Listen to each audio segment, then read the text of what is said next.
अर्थाने या ठिकाणी असलेले आम्हाला पाहायला मिळतात. आता ही सामाजिक लोकशाही निर्माण करून जर आमच्या हातामध्ये दिलेली असेल, तर आज जेव्हा आम्ही तपासतोय तर पुन्हा नवे वतन मिनिस्ट्रीच्या माध्यमातून निर्माण झालेले आम्हाला पाहायला मिळतात. मंत्र्यांच्या माध्यमातून वतन निर्माण झालेले आम्हाला पाहायला मिळतात. आणि हे वतन शाहूपूर्व काळामध्ये जी व्यवस्था या देशामध्ये होती, ती व्यवस्था पुन्हा एकदा या देशामध्ये निर्माण करण्याचा प्रयत्न करीत असतात आहेत. म्हणून मी युवकांना म्हणत असतो की सुटले वादळ विषमतेचे जरा स्वतःला आवरा, जळून गेली उभी माणुसकी थोडी राख तरी सावरा. मानवतेचे विषारी शत्रू माजून गेले आहेत पार. लोकशाही राज्यातही करतात वैचारिक बलात्कार. तेव्हा शाहूंच्या विचाराची अग्निपिसारे फुलवा, जातीवादाला मातीत गाडून पुन्हा मनुवादाला झुलवा. पण हे आम्हाला होतच नाही. आम्हाला लिहिणं होतंय मॅडम, पण करणं होत नाही. शाहू महाराज लिहायचे नाहीत तर प्रॅक्टिकल करायचे. आता प्रॅक्टिकल करत असताना शाहू महाराजांच्या बाबतीमध्ये बोलत असताना आरक्षण झालं, महाराला हॉटेल काढून दिलं, आणखी काहीतरी केलं, त्या पारद्याच्या बाईच्या हातानं पाणी पिलं, या सगळ्या गोष्टी झाल्या. शाहू महाराजाला असं वाटायचं की भारत हा कृषी प्रधान आहे. मग कृषी प्रधान असेल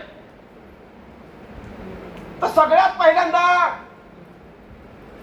जेव्हा राज्याभिषेक झाला त्यावेळेस त्यांनी सांगितलं की ही प्रजा जी आहे ती सुखी झाली पाहिजे आणि सुखी प्रजेचं संस्थान हे उत्तर उत्तर वाढत गेलं पाहिजे.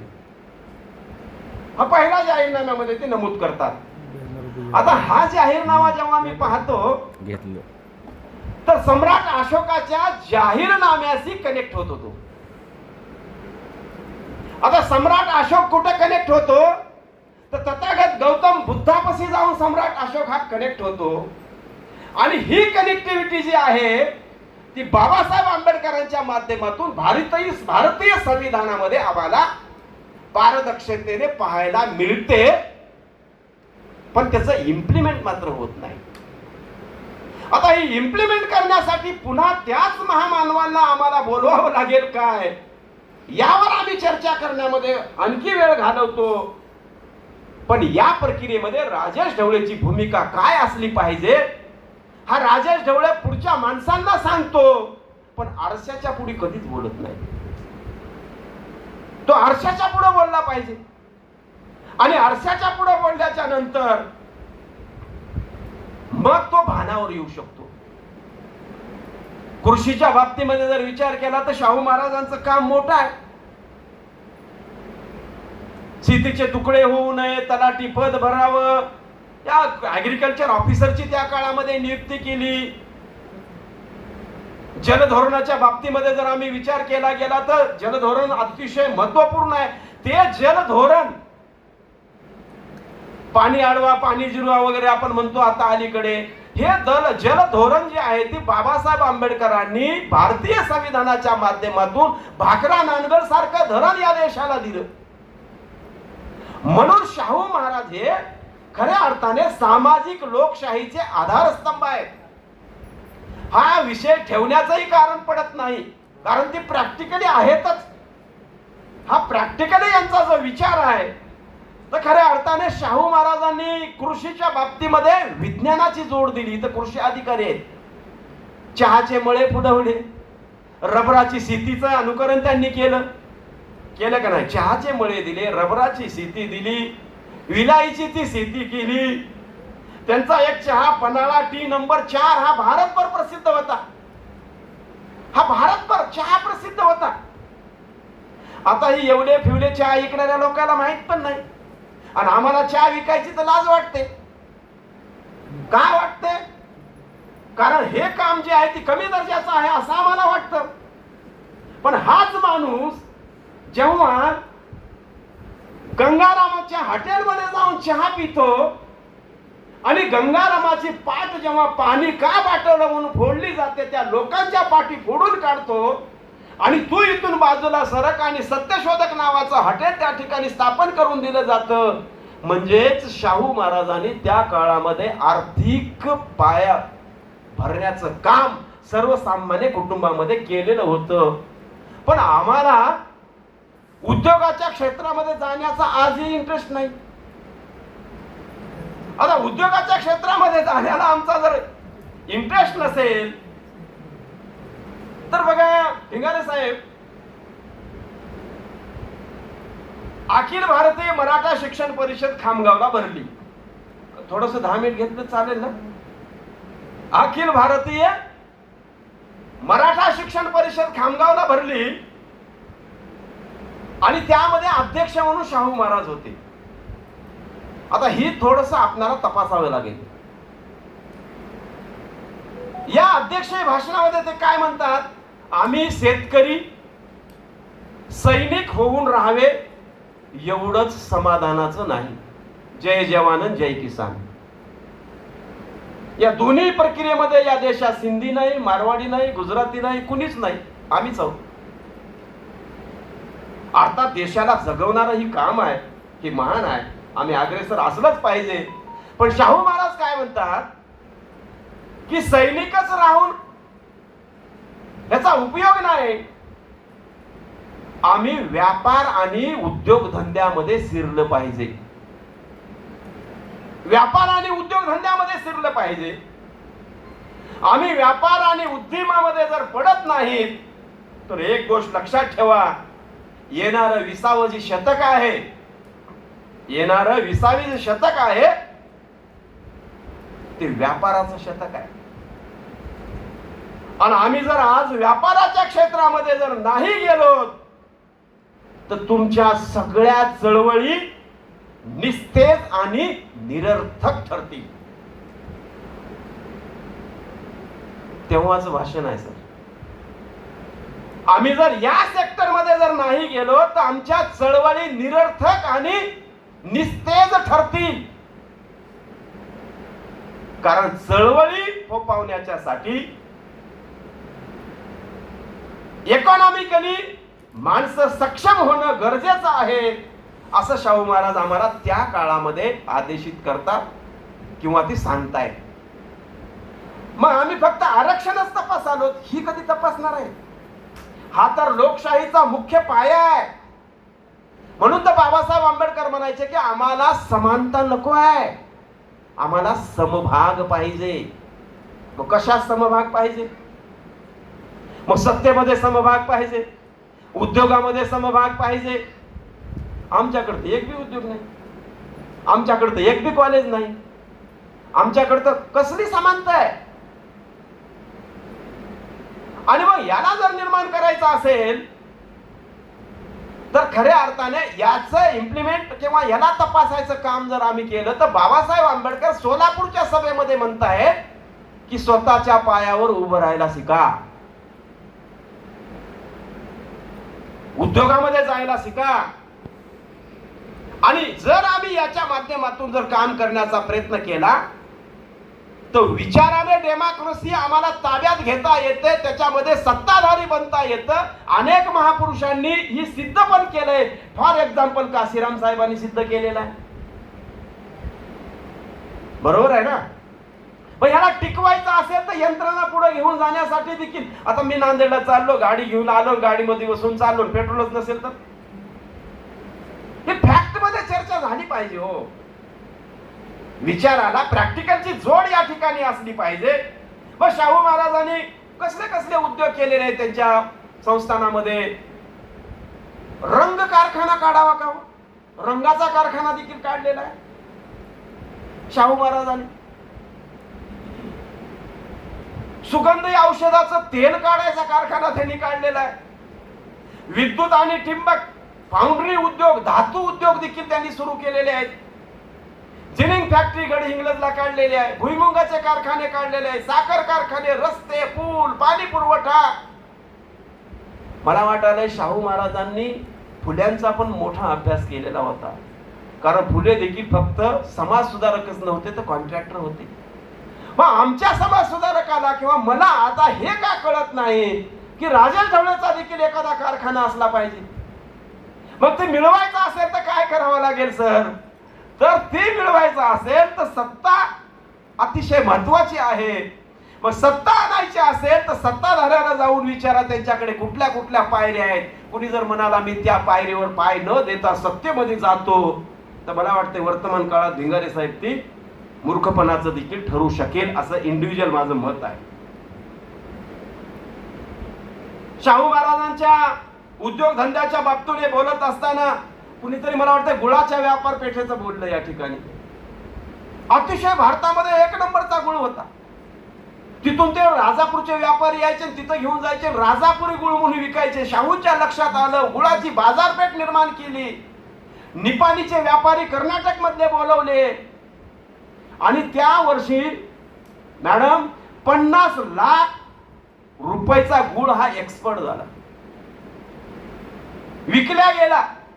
20 लाखाची भुईमुंग विकल्या गेली. आता माझ्यासारखा मत विकणाऱ्या माणसाला भुईमुंग किती विकली कसं कळत? गप्पा तर माझ्या लोकशाहीवरच्या आहेत. जनतेचं राज्य कोणीतरी बोललं, मी कधीतरी लिहिलं होतं पीजीला असताना काहीतरी की गणराज्या तुझ्या मताचा बाजार पाहिला मी आणि बाटलीला विकणारा शेजार पाहिला मी.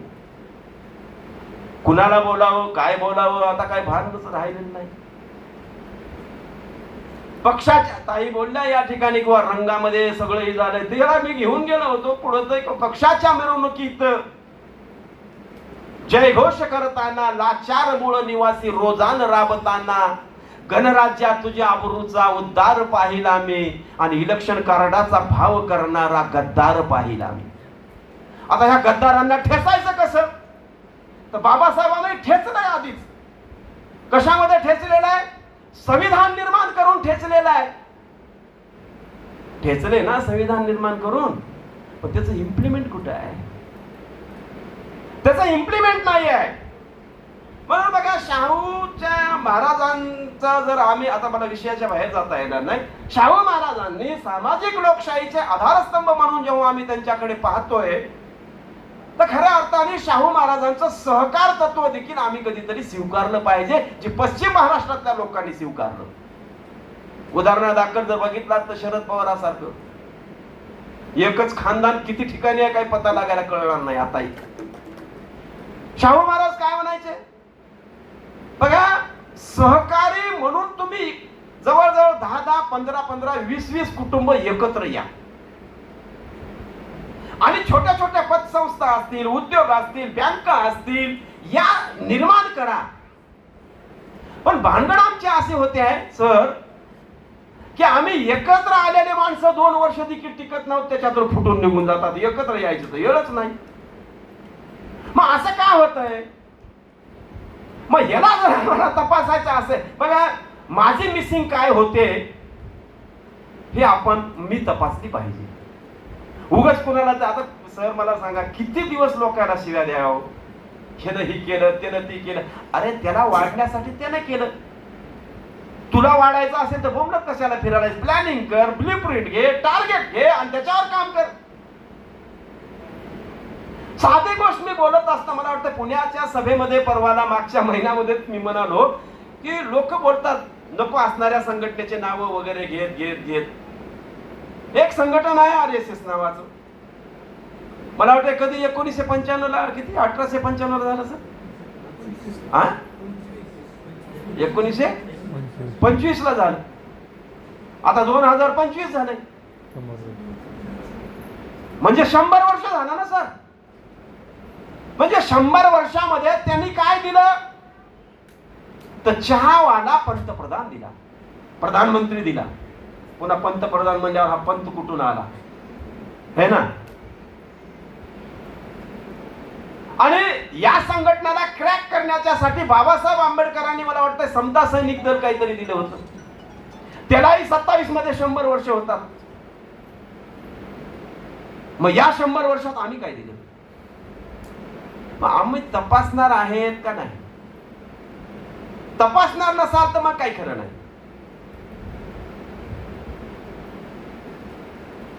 बघा, शाहू महाराज मॉन्टेग्यूना एक त्यांनी पत्र लिहिलं होतं 1919 मध्ये.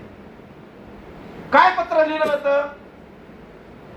किंवा या देशामध्ये जातवार प्रतिनिधित्व असणं गरजेचं आहे, कारण कोट्यावधी लोक हे मूक आहेत.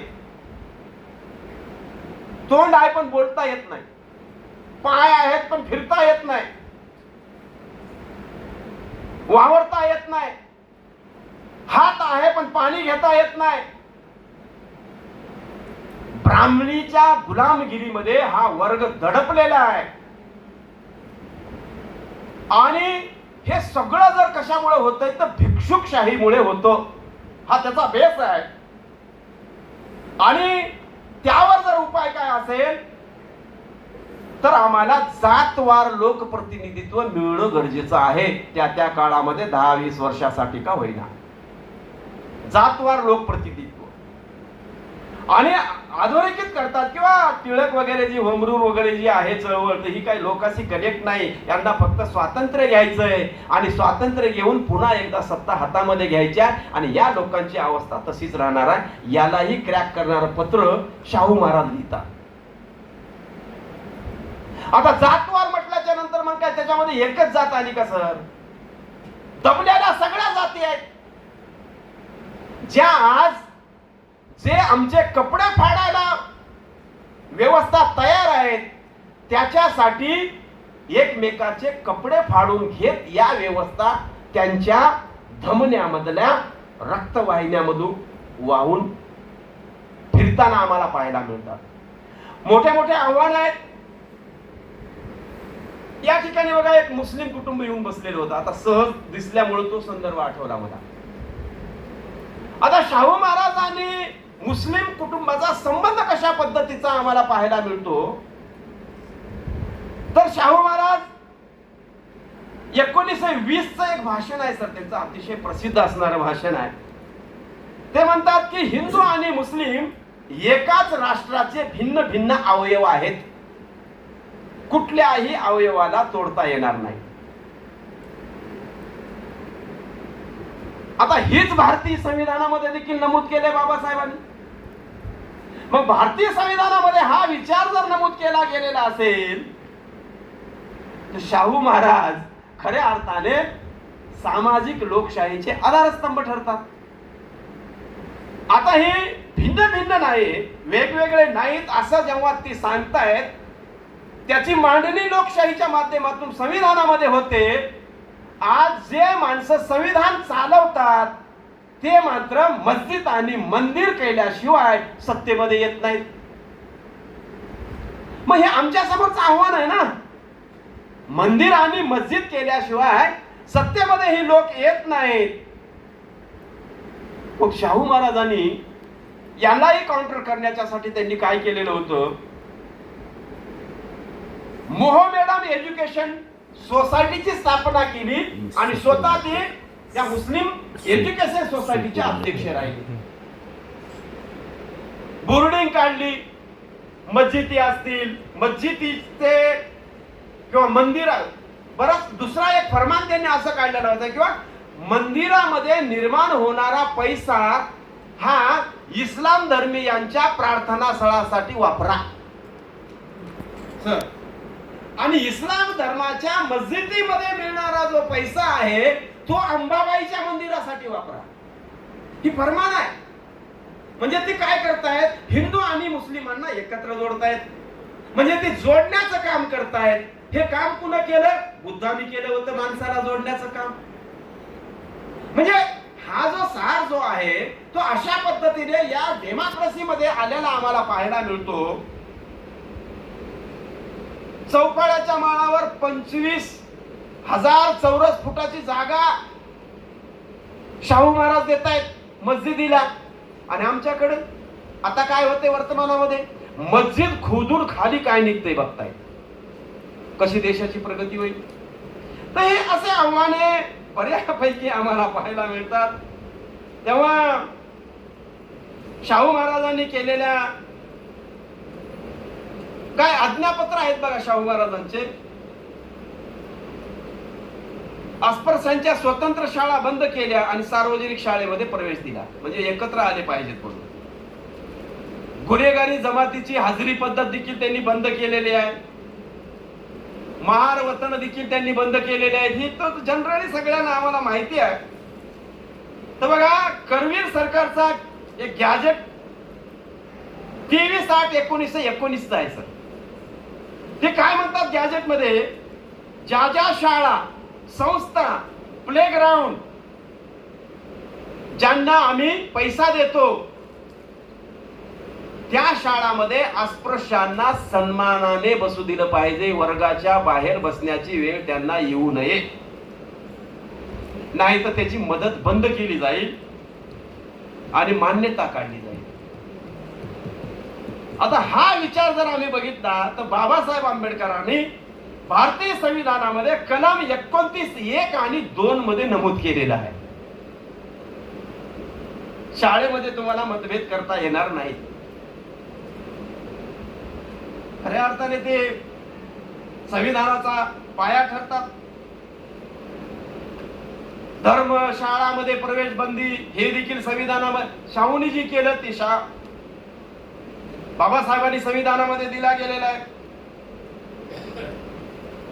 कुणीतरी प्राथमिक शिक्षणाचा उल्लेख केला ताईंनी. जी मुलं शाळेत पाठवत नाही त्याच्या वडिलांना 1 रुपया दंड दिला आणि 30 दिवसात वसूल करण्याचा अधिकार दिला.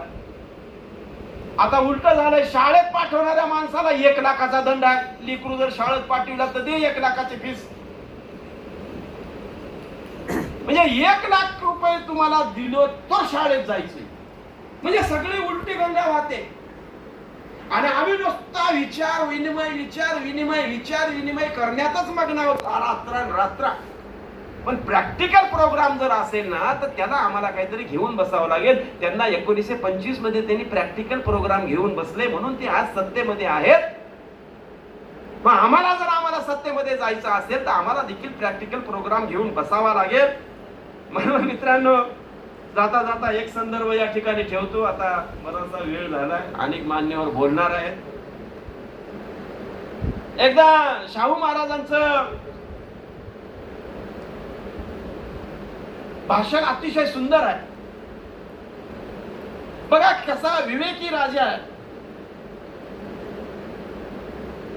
पहिलं महायुद्ध सुरू झालं, 16च्या दरम्यानचा कालखंड आहे.